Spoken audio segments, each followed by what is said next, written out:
I wasn't supposed to be home until 7 p.m. It was 3:18 p.m. when I turned onto Maple Street. The garage door was open. That was the first sign.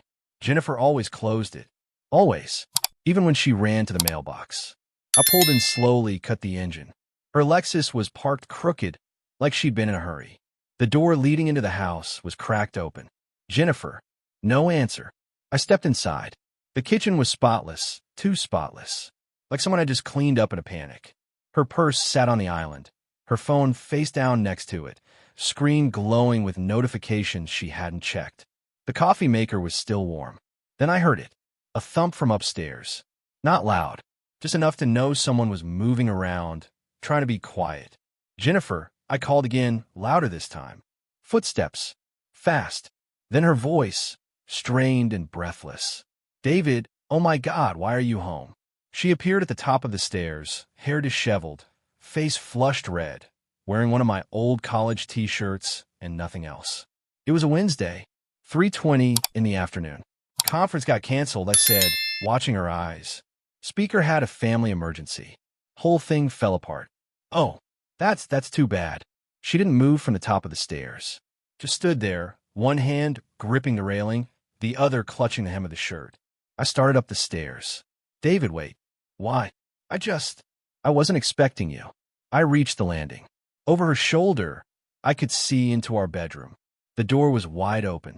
And the closet door, the walk-in with the broken light switch that we'd been meaning to fix for months, was moving. Just slightly. Back and forth. Like someone had just pulled it closed, but the latch hadn't caught. Jennifer, I said quietly, why is the closet door moving? Her face drained of color. It's the air conditioner. The vent. It does that sometimes. We both knew that was a lie. The AC vent was on the opposite wall. I looked at her. Really looked at her. She was trembling. Not from cold. From fear. I stepped past her. She grabbed my wrist. David, please. Don't. I pulled free and walked into our bedroom. The scene was worse than I'd imagined. The bed was a disaster. Sheets pulled completely off one corner, pillows scattered on the floor. Her yoga pants were draped over the chair. A men's watch I didn't recognize sat on a nightstand next to a half-empty glass of wine. And the closet door was still now. Too still. Jennifer was behind me, breathing fast. David. I walked toward the closet. David, please. There's nothing in there. Then why are you panicking? I'm not. Please. I grabbed the handle. Pulled. And there he was. Standing between my suits and her dresses. Phone clutched in both hands, shirt half-buttoned, barefoot. Was a man I'd seen before. Not well, but I'd seen him. At Jennifer's office Christmas party. Her co-worker. The guy from marketing she'd mentioned maybe twice in 5 years. His name was Tyler. For 5 seconds, nobody moved. Nobody breathed. Then Tyler said the stupidest thing I've ever heard in my life. Hey man, this isn't what it looks like. I stared at him, then at Jennifer, then back at Tyler, and I started laughing. Not angry laughing. Not sad laughing. The kind of laughing you do when reality breaks in half and your brain can't put the pieces back together. You're in my closet, I said. Yeah. Hiding. Yeah. In my closet. He nodded. I turned to Jennifer. She was crying now, mascara streaming down her face, hands shaking. How long? I asked.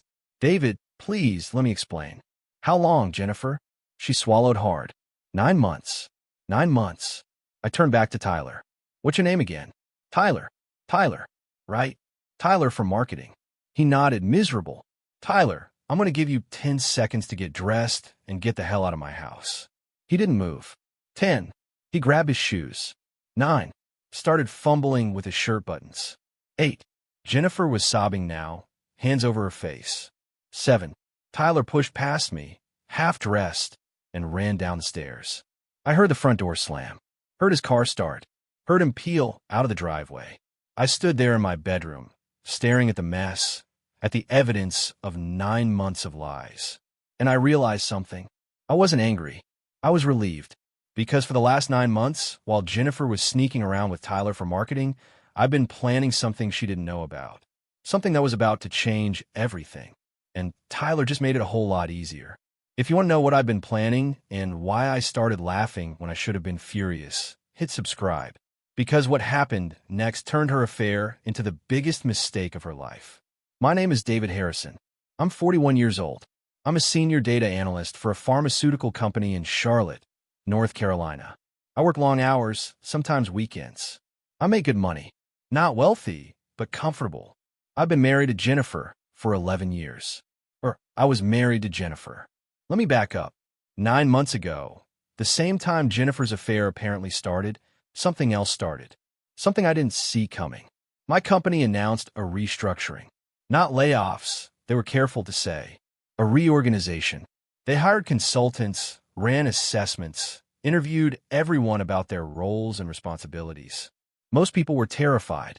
I was curious, because buried in the restructuring plan was something interesting. The company was spinning off our entire analytics division into a separate entity, and they were offering key employees equity stakes in the new company. I was on the list. They called it a retention package. They offered me 2% equity in the new spinoff with a 5-year vesting schedule. At the time, 2% seemed meaningless. The spinoff was just a startup, basically. No proven revenue model, no guarantee it would survive. But I'd seen the projections. I'd run the numbers myself. And I knew something management didn't think we'd figured out yet. The spinoff was sitting on a gold mine of proprietary algorithms. Stuff we developed in-house over the last decade. Stuff that was about to become very, very valuable. I signed the equity agreement in February. Didn't think much of it. Then in March, everything changed. One of our algorithms got FDA approval for use in clinical trials. Not our company, the algorithm itself. It was the first time the FDA had approved an AI-based diagnostic tool for cancer screening. The day the approval hit the news, I got a call from our CFO. David, you see the news? Yeah, I said. That's huge. It's bigger than huge. We've got 3 major hospital networks wanting to license the technology. We're talking 8-figure contracts. That's incredible. And then he said something that made my heart stop. You know what this means for the spinoff, right? For your equity stake? I did the math in my head. 2% of 8 figures. I think so, I said carefully. You're going to want to talk to a financial advisor, he said. Soon. I hung up and sat at my desk for 20 minutes, staring at my computer screen. Then I opened a new browser window and started researching divorce law in North Carolina. Here's the thing. I didn't want to believe Jennifer was cheating. I really didn't. But the signs had been there for months. I'd just been ignoring them. She'd started working late. A lot. 3-4 nights a week. She'd text me around 5 p.m. saying she had to finish a project. She'd grab dinner at the office. Don't wait up. She'd started dressing differently. More makeup. Nicer clothes. She'd always been put together, but this was different. This was effort. She'd started going to the gym at weird hours. 6 a.m. before work. Sometimes 9 p.m. after dinner. And she'd started sleeping on her side of the bed, like there was an invisible wall between us. I told myself I was being paranoid. I told myself she was just stressed at work, just trying to stay healthy, just tired. But then came a phone thing. Jennifer had always been casual with her phone. Left it on the counter, didn't care if I picked it up to check the time or the weather. But suddenly, in March, her phone was always face down, always on silent, always in her purse or her pocket. One night, I asked her about it.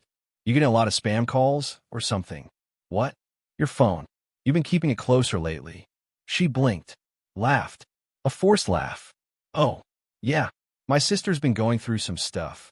She calls at random times. I don't want to bother you with it. What kind of stuff? Just family drama. I'll tell you later. She never told me later. That's when I started paying attention. Not in a creepy way. I wasn't tracking her or going through her things. I just started noticing patterns. The late nights were always Tuesdays and Thursdays. The gym trips were always when I was traveling for work. The phone was always face down. One Saturday, I was doing laundry and found a receipt in her jacket pocket. Dinner at a restaurant downtown. $127. For 2 people. I'd been out of town that night. Business trip to Atlanta. I asked her about it that evening, casual. Hey, did you have dinner with your sister this week? She looked up from her laptop. What? You mentioned she was going through some stuff. Thought maybe you'd taken her out. Oh, no. That was a work dinner. Client meeting. On a Thursday night? Yeah, last-minute thing. She went back to her laptop. I went to our home office and pulled up our credit card statements. There it was. The restaurant charge, $127.48 on a Thursday. And then I saw the other charges. The same restaurant, 3 weeks earlier, $143. A month before that, $156. All on Thursdays. All when I've been traveling. I opened a new folder on my laptop, named it Backup Files 2024. Started saving screenshots. When my CFO told me about the equity stake potentially being worth millions, my first instinct was to tell Jennifer, to celebrate, to start planning what we'd do with the money. But I didn't, because that little voice in the back of my head, the one I've been ignoring for months, was screaming now. Wait, watch, see what happens. So I did. I started checking her location. We had one of those family sharing apps on our phones, the kind parents use to track their teenagers. We'd set it up years ago when she was driving a lot for work, so I'd know she got places safely. I never actually used it. Until now. The pattern was immediate. Tuesdays and Thursdays, when she texted me, she was working late. Her phone wasn't at her office. It was at the Hilton downtown. Every single time. Same location. 2 to 3 hours. I didn't confront her. I just documented it. Screenshots. Dates. Times. And I called a lawyer. His name was Marcus Webb. Mid-50s, sharp suit. Office in uptown Charlotte with a view of the skyline. I found him through a referral from a colleague who'd been through a messy divorce. I think my wife is cheating, I told him. What makes you think that? I slid a folder across his desk. Printouts of credit card statements. Screenshots of her location data. Dates and times, all lined up. Marcus flipped through it slowly. Nodded. This is solid, he said. Very solid. You have a private investigator on this? No. Why not? Because I'm a data analyst. I don't need someone else to tell me what the pattern says. He smiled. Fair enough. So what do? You wait. You keep documenting. And when you're ready, you file first. What about the money? What money? I told him about the equity stake. About the FDA approval. About the projected valuation. His eyebrows went up. How much are we talking? Could be $3 million. Maybe more. And she doesn't know about it? No. Good. Keep it that way. Is that legal? He leaned back in his chair. North Carolina is an equitable distribution state. That means marital assets get divided fairly, not necessarily equally. If she doesn't know about the equity, she can't ask for it. But I'd have to disclose it eventually, right? Only if asked directly. And if you file first, if you control the narrative, you control what gets asked. I sat back. So I just wait. You wait. You document. And when the time is right, you move fast. I waited 3 more months. In that time, Jennifer got sloppy. She stopped hiding her phone as carefully. Started leaving it on the counter again, face up, like she'd forgotten to be cautious. She came home later and later. One night, she didn't come home until 1 a.m. Where are you? I asked. Work event. Lost track of time. What kind of event? Just a thing. Networking. I checked the location data later. She'd been at the Hilton until midnight. I added it to the file. Then came the Wednesday that changed everything. I was supposed to be at a conference in Raleigh. 3-day event, vendor meetings, the whole thing. I'd packed Tuesday night, left early Wednesday morning. Except the conference got canceled. The keynote speaker had a family emergency, pulled out last minute. The organizers decided to reschedule the whole thing rather than go on without him. I got the email at 8 a.m. Wednesday. I was already halfway to Raleigh.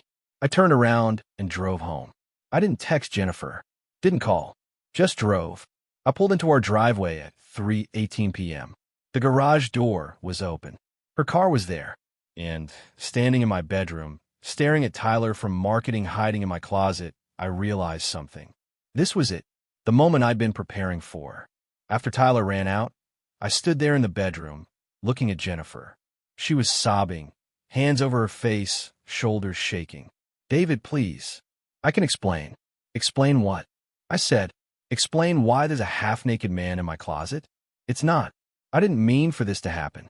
How long, Jennifer? What? How long has this been going on? She swallowed hard, tears streaming. 9 months. 9 months. I nodded slowly. The whole time you've been working late. The whole time you've been at the gym. She nodded, miserable. And you were going to tell me when? I don't know. I didn't know how. You didn't know how to say, hey, David, I've been sleeping with Tyler from marketing? She flinched. It's not like that. Then what's it like? She opened her mouth, closed it, said nothing. I walked past her, down the stairs, into the kitchen. She followed. Where are you going? To get a drink. David, please. We need to talk about this. No, I said, opening the fridge and grabbing a beer. We really don't. I cracked it open, took a long drink. She stood there, shaking. What are you going to do? I looked at her, really looked at her. 11 years of marriage. 11 years of thinking we were building something. And she'd spent the last 9 months tearing it down. I'm going to finish this beer, I said. Then I'm going to pack a bag. Then I'm going to leave. Leave? For how long? Permanently. Her face crumpled. David, no. Please. We can fix this. Fix what, Jennifer? Your affair? My trust? The last 9 months? Yes. All of it. We can go to counseling. You should have thought about counseling 9 months ago. David, please. I set the beer down.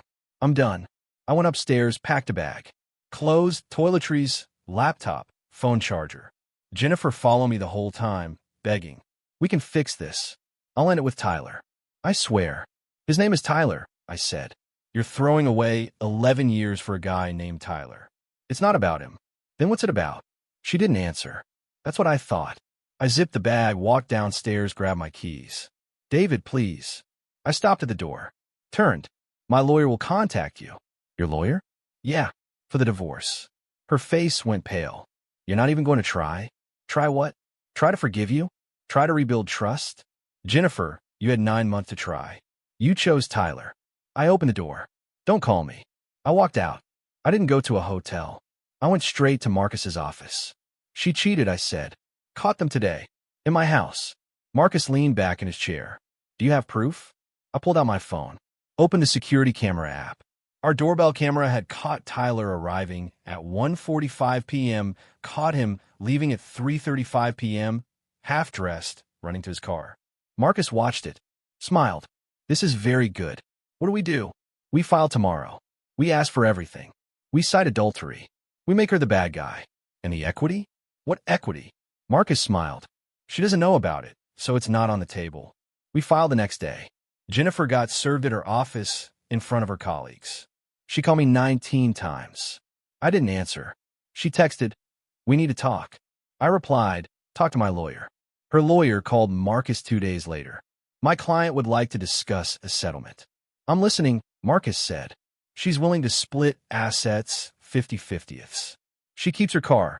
He keeps his. They sell the house, split the proceeds. No. My client wants the house. And given your client's infidelity, we think that's fair. Pause. She can't afford to buy him out. Then she can move. Another pause. We'll need to see his financials. Of course. Tax returns, pay stubs, bank statements. All accounts. All marital accounts, Marcus said carefully. The equity wasn't marital. It was mine, granted to me personally, vested in my name, never commingled with our joint accounts. Jennifer's lawyer didn't know to ask about it. The divorce took 6 months. Jennifer fought for the house. Lost. She fought for alimony. Lost. She tried to claim I'd hidden assets. Marcus showed every dollar in our joint accounts was accounted for. The equity stake never came up because she never knew to ask. In the end, she got her car, her retirement account, and half the furniture. I got the house, my car, my freedom, and $3.2 million she didn't know existed. 1 year after the divorce, I got a message on LinkedIn from Tyler. Hey, David, I know this is weird, but I wanted to apologize. What happened was wrong. I'm sorry. I stared at it for a long time. Then I typed, did she cheat on you too? 3 dots. Then, yeah, about 4 months after you guys split. I laughed. Sorry to hear that, I wrote, but not surprised. Yeah, I should have known. Good luck, man. Thanks. You too. I closed the app and realized I didn't feel angry anymore. Just free. 2 years after the divorce, I met someone. Her name was Natalie. She was a veterinarian. Divorced, no kids, loved hiking and terrible reality TV. We met at a charity 5K. She tripped at the finish line. I helped her up. Oh my God, she said, laughing. That was embarrassing. You finished, I said. That's what counts. We got coffee after. Talked for 3 hours. She didn't ask what I did for work. Didn't ask what I was worth. She just talked about her practice, about the animals she treated, about how hard it was to date after a divorce. I liked her immediately. On our 4th date, she asked, "So what's your story? Why did marriage end?" I thought about lying, making it vague, but I didn't. She cheated. I caught her. I left. Natalie nodded. Mine too, except he left me for his CrossFit instructor. Ouch. Yeah. We sat there, two people who'd been burned, trying to figure out if we could trust again. I'm not looking for perfect, she said. Just honest. I could do honest, I said. And I meant it. 3 years after the divorce, Jennifer called. I almost didn't answer, but I did. Hello, David. Hi, it's Jennifer. I know. Pause. I just wanted to say I'm sorry. For everything. Okay. I know I don't deserve your forgiveness. You're right. Silence. I heard you're seeing someone. I am. Is it serious? Why do you care? I wanted to make sure you're happy. I almost laughed. Jennifer, I've been happy for 3 years. Since the day I left. More silence. I have to go. David, wait. Goodbye, Jennifer. I hung up, and I realized something. I didn't feel anything. No anger. No bitterness. No regret. She was a chapter in my life that was over. And I was okay with that. For years after the divorce, Natalie and I got married. Small ceremony. Just family and close friends. At the reception, my brother pulled me aside. You did good, man. Thanks. I mean it. A lot of guys would have lost their minds. I shrugged. I had a plan. He laughed. Yeah, you always do. So here's what I learned. When you catch your spouse cheating, you have 2 choices. You can explode, scream, break things, make it ugly, or you can stay calm. Document everything. Plan your exit. I chose the second option, and it saved me. Not just financially, though the $3.2 million helped, but emotionally, because I didn't let her chaos become my chaos. I didn't let her betrayal define me. I just moved on. And that, more than anything, was the best revenge. If you've ever been betrayed, if you've ever had to rebuild from nothing, if you've ever chosen yourself over someone who didn't choose you, this one's for you. Comment, I chose me, if this hit home. Hit subscribe for more stories about the quiet power of walking away. Because sometimes the best thing you can do when you find someone in your closset is close the door and never look back.